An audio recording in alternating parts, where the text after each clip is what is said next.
Jaksa penuntut umum mengungkap hasil uji poligraf atau tes kebohongan terdakwa pembunuhan berencana Putri Chandrawati soal hubungannya dengan Nofriansyah Yosua Huta Barat atau Brigadir J. Menurut jaksa, Putri terindikasi berbohong saat menjawab pertanyaan soal apakah dirinya berselingkuh dengan Yosua. Hal itu diungkapkan jaksa ketika Putri hadir sebagai saksi dalam sidang pembunuhan berencana Brigadir J dengan terdakwa Richard Eliezer atau Baradae, Ricky Rizal, dan Kuat Maruf di Pengadilan Negeri Jakarta Selatan pada Senin 12 Desember kemarin. Awalnya jaksa bertanya apakah Putri memiliki hubungan spesial dengan Yosua. Istri Verdi Sambo tersebut menjawab Yosua sudah ia anggap seperti anak kandungnya sendiri. Namun Putri membantah dirinya punya hubungan lebih dari atasan dan bawahan.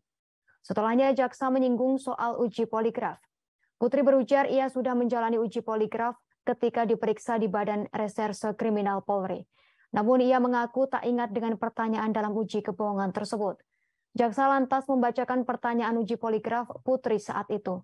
Menurut jaksa, uji poligraf menanyakan apakah Putri berselingkuh dengan Yosua selama berada di rumah Magelang, Jawa Tengah. Jaksa kemudian menanyakan apakah Putri tahu hasil uji poligraf dirinya. Istri Verdi Sambo itu lantas mengaku tak mengetahui dan tak pernah diberitahu oleh siapapun.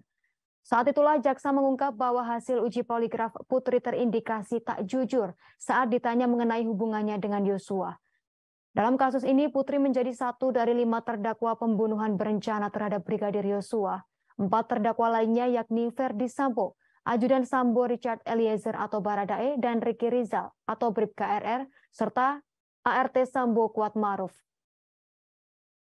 Berdasarkan dakwaan, jaksa penuntut umum pembunuhan itu dilatar belakangi oleh pernyataan Putri yang mengaku dilecehkan oleh Yosua di rumah Sambo di Magelang, Jawa Tengah pada Kamis 7 Juli 2022.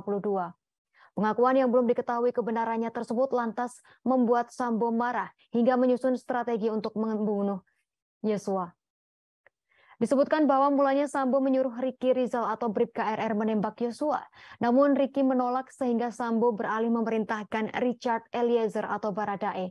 Brigadir Yosua dieksekusi dengan cara ditembak 2 hingga 3 kali oleh Baradae di rumah dinas Sambo di Kompleks Polri Duren 3 Jakarta Selatan pada Jumat 8 Juli 2022. Setelahnya Sambo menembak kepala belakang Yosua hingga korban tewas. Terima kasih sudah nonton. Jangan lupa like, subscribe, dan share ya.